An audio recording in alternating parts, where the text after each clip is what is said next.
Whew.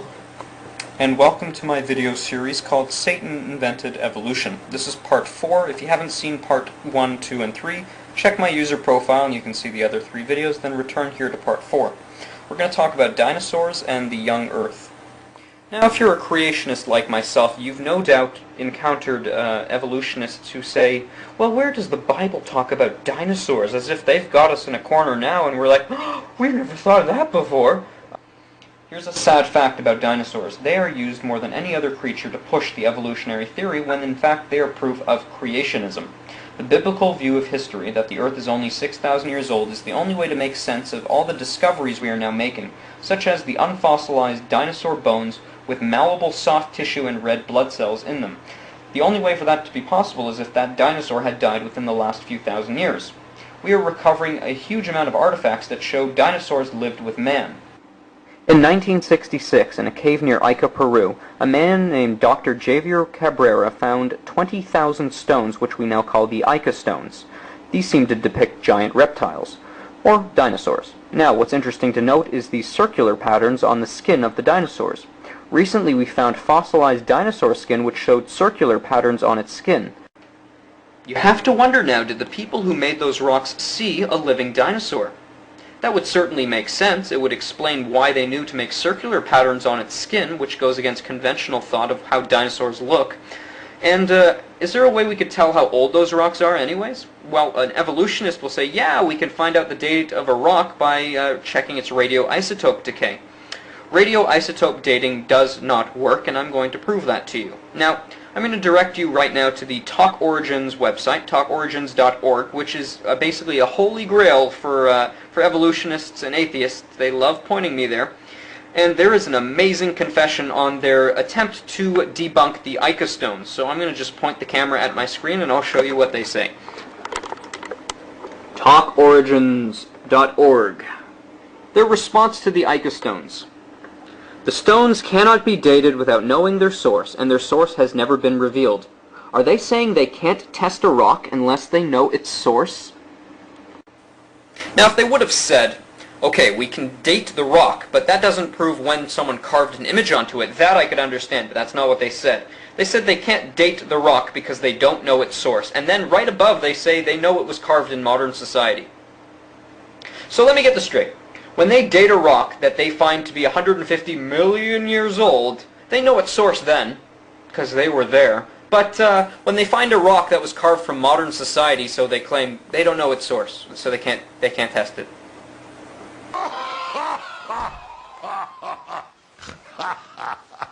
Oh, I see how this works. Whenever we have evidence that creationism is true, oh, they can't date it. But whenever they have evidence, oh, yeah, it's millions and billions of years old. Stupid! You're so stupid! It's so typical of them. It's in everything they do. It's always like that, always. Self-control, self-control, little bit of self-control. Okay. Whew! The format for the rest of my video will be as follows. I'm going to show you that radioisotope dating and carbon-14 dating simply cannot be trusted. Then I'm going to show you dragons, dinosaurs, in the Bible, and I'm going to show you what the Bible has to say about what happened to them, why they aren't around so much anymore. Then I'm going to show you proof for what the Bible says, and then I'm going to show you that the Earth cannot be billions or even millions of years old. Rather, the Earth is only 6,000 years old, around there, like the Bible says. The dating methods that evolutionists rely upon to assign millions and billions of years to rocks are very inconsistent and based on unproven and questionable assumptions. Dating methods that use radioactive decay to determine age assume that the radioactive decay rates have always been constant. Yet, research has shown that decay rates can change according to the chemical environment the material being tested is in. In fact, decay rates have been increased in the laboratory by a factor of 1 billion. All such dating methods also assume a closed system, that no isotopes were gained or lost by the rock since its formation. It's common knowledge that hydrothermal waters at temperatures of only a few hundred degrees centigrade can create an open system where chemicals can move easily from one rock system to another. In fact, this process is one of the excuses used by evolutionists to reject dates that don't fit with their expectations. What's not commonly known is that the majority of dates are not even consistent for the same rock. Furthermore, 20th century lava flows often register dates in the millions and billions of years. There are many different ways of dating the Earth, and many of them point to an Earth much too young for evolution to have ever had a chance. All age dating methods rely upon unproven assumptions. The presumption that must be made is the amount of carbon-14 in the organism during its lifetime, which is utterly unprovable, of course. Also, the environment this animal lives in is buried in the past, untestable, which can also affect the carbon-14 levels of the animal. Yet scientists assume that the climate and conditions remain the same as we observe today. Of course, we know that's not true either, because we look in the past in the fossil record, and we see animals of all kinds and insects that are huge, as if somehow the environment was radically different. There are even more fatal variables that make this theory even more ridiculous, carbon-14 dating. The next problem is you take the amount of carbon-14 in the dead animal, then check its half-life to claim to know how old it is. However, the assumption is made that you automatically know when the animal died, which is impossible, of course. So, what am I saying here? The environmental assumption of what the animal lived in, and the climate conditions and the atmosphere, compounded with the fact that you don't know how much carbon-14 was actually in the organism when it was alive, along with the fact that you don't know when the organism was actually living, on top of the fact that you don't know how long this dead animal was decaying, makes this form of dating absolutely unprovable. As far as I'm aware, there are only 2 places in the world that are actually qualified to do carbon-14 dating. Now, when you bring them a specimen, they require of you to tell them which layer of strata you found your specimen in. Why is that, and what is a strata layer? Let's talk about that. We are now looking at what is called the geological column, where we can see the various strata layers, so they call them. Now, what is this geological column, and where can we find it? What they claim is every one of these layers is a different time zone, and that, for some reason, mud actually seems to pile up over time, even though the opposite is proven. Erosion goes downhill, not uphill. But whatever, we'll say that magical mud piles upwards. That's fine, whatever they want to say. Anyways, the reason that the carbon-14 dating people require that we tell them what was found in which strata layer is so that they can tell us how old the animal is according to which strata layer it was found. Now, how did they date the strata layers? You guessed it, by the age of the animals they found. You see, the animals date the rocks, and the rocks date the animals. Where in the world can we find the geological column, you might ask? There's only one place, and it's the textbooks. Now, an evolutionist is going to claim that the Grand Canyon is a wonderful place to look at strata layers. However, they're also going to say that it was erosion over millions of years that caused the canyon. So which is it? Did millions of years build up the canyon, or did millions of years bring down the canyon? Now here's a question for you. Where did the mud that eroded go? I mean, if this was all flat, right, well, the mud has to sink down and go where exactly? Have you guys heard of the Grand Canyon on the planet Mars?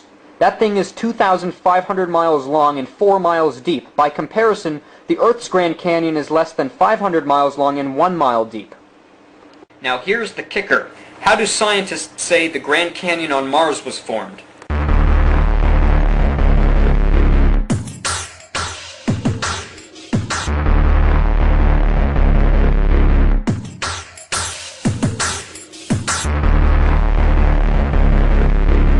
That's right.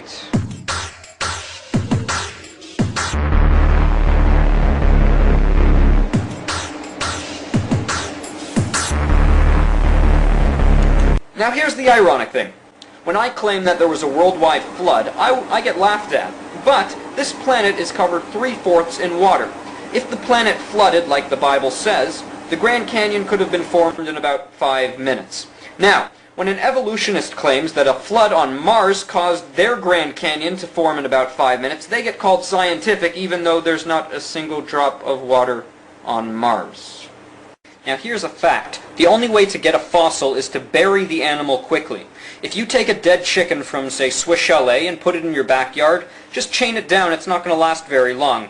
The other animals are going to pick at it, it's going to decompose, weather is going to tear it apart, it's not going to fossilize. You need to bury it. A worldwide flood would bury that thing like that, and it would fossilize. A worldwide flood would bury the dinosaurs.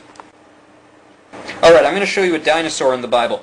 Job chapter 40. It talks about an animal called Behemoth, which is the biggest creature God has ever made. It says it eats grass like an ox, and moves his tail like a cedar tree. It says his bones are like beams of bronze, and his ribs are like bars of iron. It says that his strength is in his belly. The Bible also talks about an animal called the Leviathan and the unicorn. The unicorn was not a pink flying horse that sails over rainbows. It was a ferocious, untamable beast in the Bible that can pierce you with its horn, probably like a triceratops. In my next video, I'll show you more proof of the global flood, proof that man lived with dinosaurs, proof that dinosaurs actually never even went extinct, they're just extremely rare, more proof that the Earth is only around 6,000 years old, and that you can't trust what an evolutionist says. This is the end of part 4, stay tuned for part 5, check the links on the side, and God bless you all.